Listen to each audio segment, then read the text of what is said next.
Dear 40, I've shared this story a few times. A few more times won't hurt. When I was 21 and sailing the ocean blue in the United States Navy, I decided by the time I'm 30, if I'm not married, I'm leaving the US and moving abroad. Things didn't exactly go as planned. In July of 2010, at the age of 29, my mom passed away. I was living in Los Angeles attending the Los Angeles Film School, and I was sitting in directing class on the day I received a call that my mom was diagnosed with stage 4 lung cancer. I vaguely remember any of the details of how I got to the airport and made it to New Orleans to spend 3 weeks with my mom before she passed away.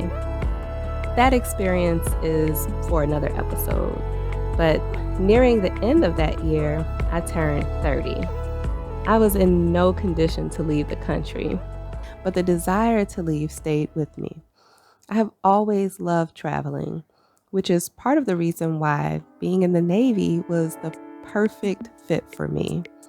At the age of 19, I was living in Italy and exploring the Mediterranean.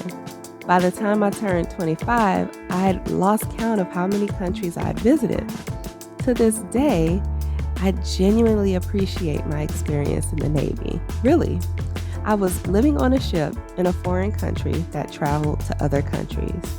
I worked an average workday, and when I got off, I could go wherever I want. Imagine going to work in the morning, and by the time you get off, you're in another country. It's kind of like being a flight attendant on an international flight with maybe 1,000 other people, but on water. It was great. My philosophy, whenever we anchored, live as the locals do. I wanted to eat where the locals ate, shop where they shopped. What good is it to be in a foreign country looking for the nearest American fast food restaurant? No, give me the local experience any day.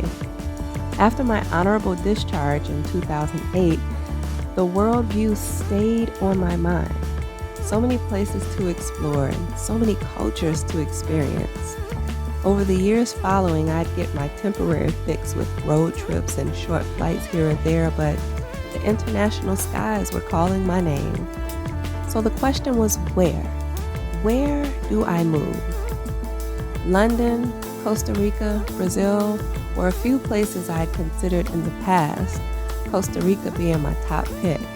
And after a visit to Costa Rica in 2018, it held its number one spot until January 2021. That's when Africa came into view. A wave of excitement and calm came over me as I thought to myself, how has Africa never been a consideration to relocate? Sure, I've had a list of places to visit, but relocating, or a more fitting term, repatriating, did not surface until 2021. The decision was made. The only question remaining was still, where exactly? Africa is a huge continent. With a total of 54 countries, Africa has the most countries of any continent on Earth. Let that sink in. The most countries of any continent on Earth. The obvious firsts were in West Africa, but nothing stuck. It just didn't feel right. And one day, my very good friend, who's more like a sister to me, mentioned Tanzania. And that familiar feeling of excitement and calm came over me again. Now, having lived this life a few many years, I've come to know that feelings are fleeting. So whenever I need clarity or confirmation on something, I pray. And being a human, doing as humans do, if one confirmation isn't enough, we pray and pray again. Well, that wasn't the case this time. The seed of repatriation had rooted and started to bud. Within a matter of days, everything just flowed from there. It wasn't until 3 weeks after I arrived in Tanzania, getting settled into my apartment, that I reflected on the events of the past 6 months. The question surfaced, is it normal for a 40-year-old person to drop everything and not just leave, but Move to a completely different country, sight unseen? The short answer, sure, why not? For me, it's always been my plan to leave the US.